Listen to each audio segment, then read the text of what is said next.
জীবনটা আমরা আল্লাহ দ্বারা সুরক্ষিত, টেকনোলজি দ্বারা না। টেকনোলজি দ্বারা যদি সুরক্ষিত হইতো তাহলে একটা উদাহরণ দিই, শুধু একটা, যদি বুঝে আসে, জানি না বুঝে আসবে কিনা, সবাই একটু ধ্যান দিয়ে শুনলে হয়তো বুঝে আসবে। আমরা শ্বাস নেই আর ছাড়ি, এর মধ্যখানে দূরত্ব হইল, ডিস্টেন্স হইল, সময় লাগে নেওয়া আর ছাড়ার মধ্যখানে, ছাড়লাম আর নিলাম, এর মধ্যখানে দূরত্ব হইল আধা সেকেন্ড। এরকম বিজ্ঞান বলে ন্যানো সেকেন্ড, এরকম আধা সেকেন্ডের থেকে কম। এতগুলা মানুষ কিন্তু আমরা শ্বাস নিতেছি আবার ছাড়তেছি, তাই না? আমরা যেটা ছাড়তেছি ওটা বিষ, ওটা কি দূষিত বিষ, নিতেছি যেটা পিওর, ঠিক না? এই আধা সেকেন্ডের ভিতরে আমরা যেটা ছাড়লাম ওটাকে দূরে সরাইলো কে? আবার পিওরটা আমার নাকের নিচে দিল কে? যদি টেকনোলজির ব্যবহার হতো তাহলে প্রত্যেকেই বিরাট একটা মেশিন নিয়ে আসতে হইতো, ঠিক না? মসজিদের দেওয়াল দুয়াল যা আছে, জানলা সালনা, এখন তো এসি ছেড়া রাখছেন, সব বন্ধ, সব কিছু খুলে দিতে হইতো, ঠিক না? কেননা দ্রুত পাস করতে হবে, দ্রুত বাহির করতে হবে, আবার দ্রুত নিয়ে আসতে হবে। যদি আসা নেওয়ার ভিতরে যদি 2-1 মিনিট লেগে যায়, কি কি আরে কি শেষ? মানেন? মনে হয় মানেন না। তাহলে বোঝা গেল কুদরত দিয়ে আল্লাহ সুরক্ষিত করে। আজ পর্যন্ত কেউ অভিযোগ করতে পারে নাই, চাই সে সাহারার মরুতে হোক, সেও অভিযোগ করতে পারে নাই যে আমি যেটা টানি ওটা পিউর না, আমি যেটা ছাড়ি ওটা দূষিত, আমি যেটা টানি ওই অক্সিজেন নেই, এটা পিউর। আল্লাহ কুদরত দিয়া করতেছেন। আর যদি সুরক্ষা না করতেন তাহলে 1 মাসের মাথায় আমাদের সবাইকে হাসপাতালে যেতে হতো। কেননা আপনি দূষিতটা কতক্ষণ টানতে পারবেন? আস্তে আস্তে আস্তে আস্তে আস্তে আস্তে ফুসফুস বিনষ্ট হয়ে যাবে, সে অক্সিজেন নেওয়ার ক্ষমতা হারায় ফেলবে। একদিন আপনি আর আমি মৃত্যুর কোলে ঢোলা পড়ব। তো বিজয়, যেটা বুঝাইতেছিলাম, মানুষ নিয়ে, দুনিয়া নিয়ে আমার আলোচনা না, আমার আলোচনা তো হলো আল্লাহ নিয়ে, রসুল নিয়ে। আমার আলোচনা হলো আখেরাত নিয়ে, দুনিয়া নিয়ে আমার আলোচনা না। কিন্তু বুঝানোর জন্য টাইনা নিয়ে আসলাম যে মানুষ মানুষকে মূল্যায়ন করে, মানুষের কাছে মানুষ মূল্যায়িত হয় দুনিয়ার বস্তুর মাধ্যমে।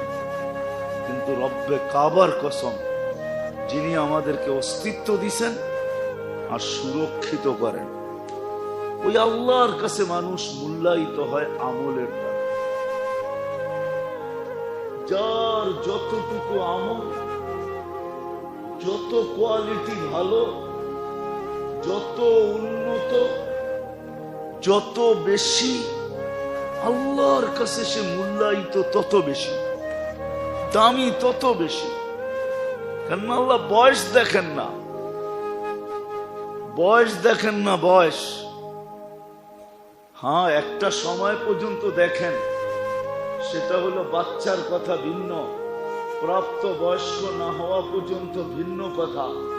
তখন তো কলম উঠানো থাকে, তার বিরুদ্ধে কিচ্ছু লেখা হয় না, পক্ষেই লেখা হয়, বিরুদ্ধে কলম যায় না।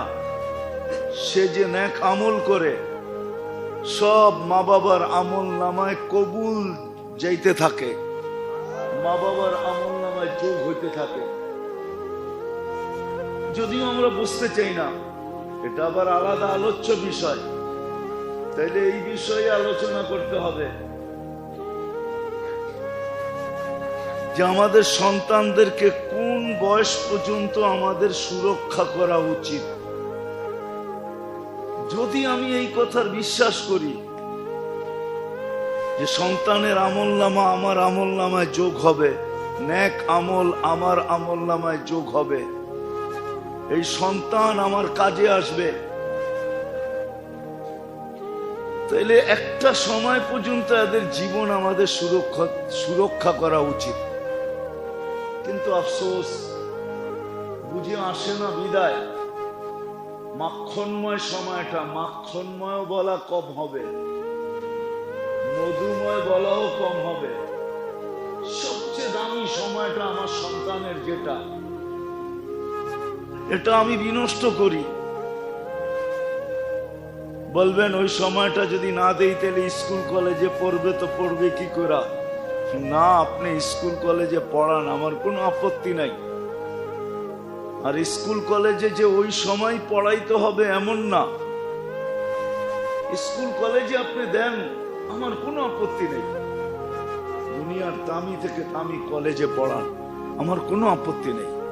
কিন্তু আমার আপত্তি এই জায়গায় যে সময়টা মাখনময় ছিল, মধুময় ছিল, অনেক দামি ছিল, ইচ্ছা করলে পুরো আমার আমলনামায় নিয়ে আসতে পারতাম, ওই সময়টা যে আমি সন্তানের বিনষ্ট করলাম, সন্তানেরও বিনষ্ট করলাম, আমিও আমার জন্য আমার সন্তানেরও বিনষ্ট করলাম, আর আমিও আমার কাজে না গাইলাম। নির্বোধের পরিচয় যে দিলাম যে আমি নির্বোধ, আমি নির্বোধের যে পরিচয় দিলাম, বুদ্ধিহীনতার যে পরিচয় দিলাম, আফসোস হলো এটা নিয়ে, আর কিছু নিয়ে আফসোস না। তো যেটা বুঝাইতেছিলাম মেরে দোস্ত, আল্লাহ করুক বুঝে আসুক, আমাদের সকলের বুঝে আসুক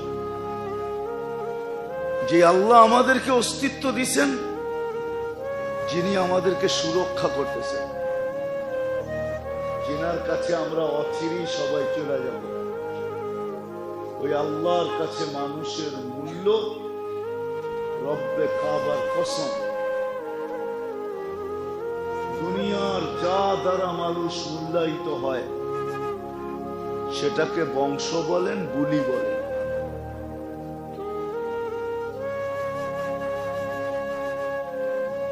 রং বলেন আর কালার বলেন, সোসাইটি বলেন আর পেশা বলেন, শিক্ষা বলেন আর দীক্ষা বলেন, যা দ্বারা মানুষ দুনিয়াতে মূল্যায়িত হয়, আল্লাহর কাছে মানুষ ওটা দ্বারা মূল্যায়িত হয়।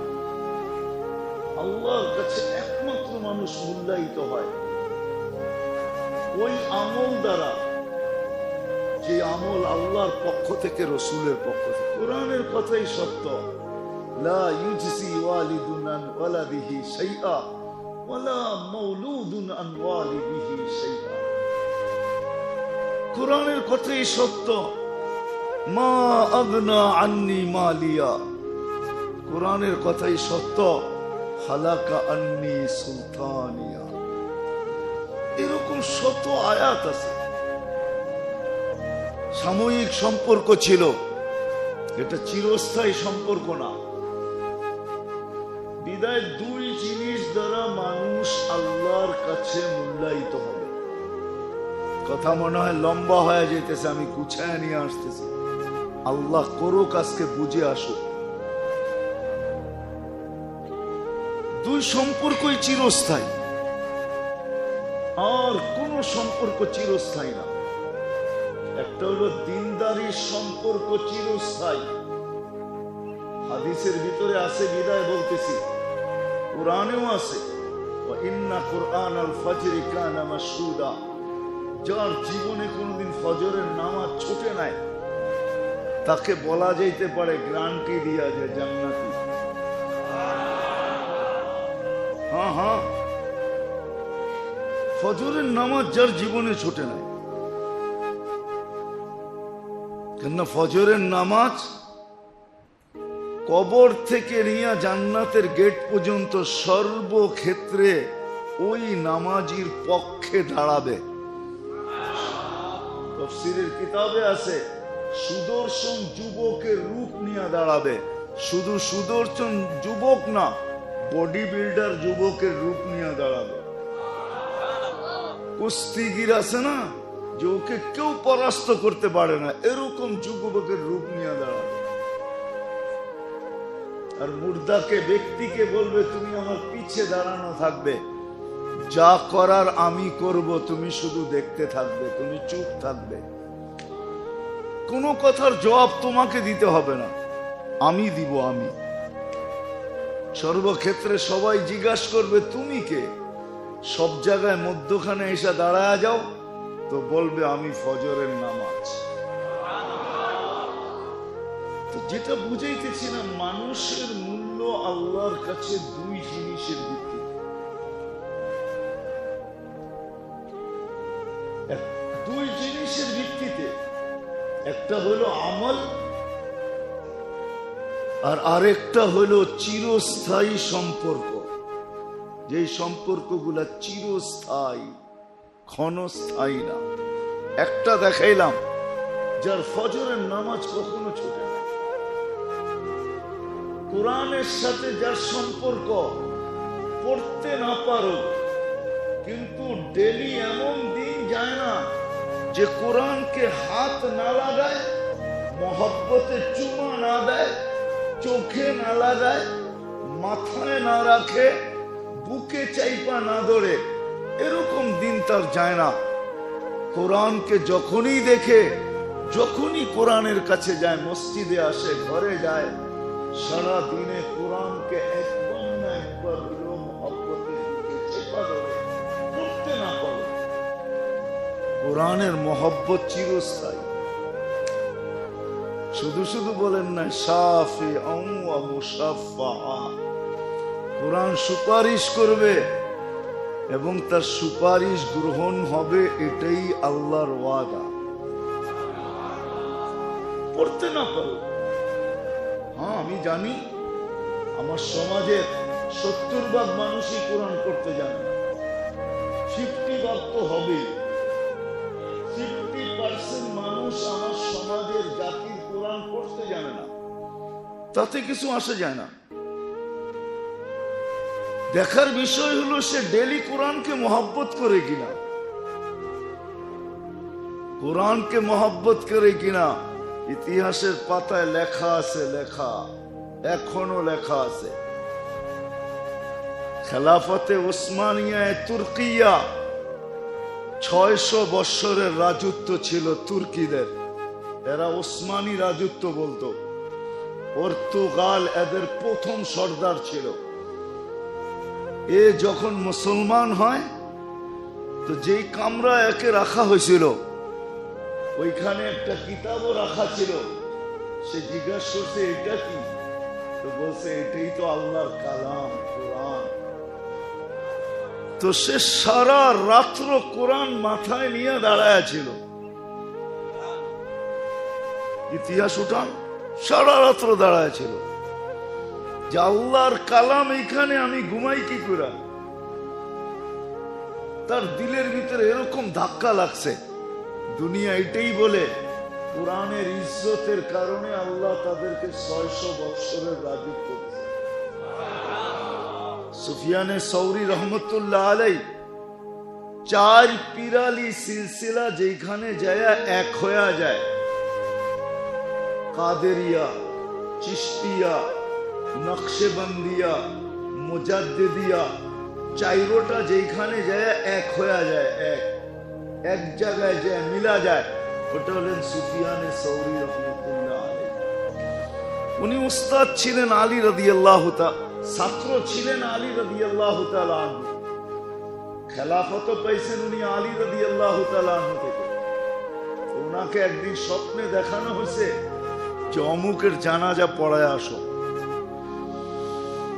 উনি সারা রাস্তায় ভাবতে ভাবতে গেছেন যে লোকটা এমন কি আমল করলো, জানা উচিত যে আমাকে বলা হইতেছে এমন কি আমল করলো, যে আমাকে বলা হইতেছে জানাজা পড়ানোর জন্য, এমন কি আমল করলো, কি আমল করলো এরকম।